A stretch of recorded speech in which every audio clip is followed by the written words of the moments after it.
नमस्ते दीदी, ये देखिए हमारे यूट्यूब चैनल पे जा रहा बहुत प्यारा गाली गीत। आप लोग देखिएगा संजू दुल्हा का, और फुल आवाज के साथ साथ सपोर्ट करिएगा। इसे देखिएगा, पूरा देखेंगे तब समझ में आएगा, नहीं तो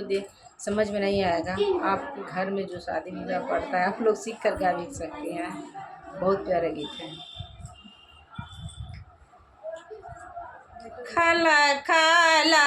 खाला खाला बरतिया पूरी पानी लखाला खाला खाला खाला बरतिया पूरी पानी लखाला खाला खाला खाला बरतिया पूरी पानी लखाला खाला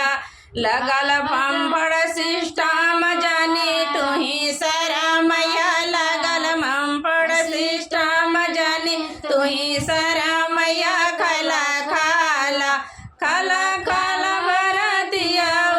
पूरी पानी लखाला खाला पूरी के साथ गरम सब्जी खाला खाला खाला बरतिया लिट्टी चोखा दाइल बा तोहरे दीदी के खातिर समोसा दाइल बा खाला खाला खाला खाला बरतिया पूरी पानी लखाला खाला खाला खाला बरतिया पूरी पानी लखाला खाला दही चूड़ा दाइल बा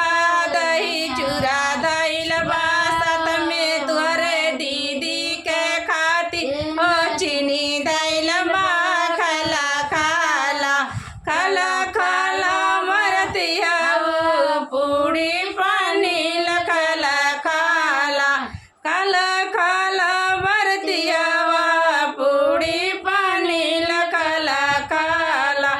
दाली चावल दाइल बा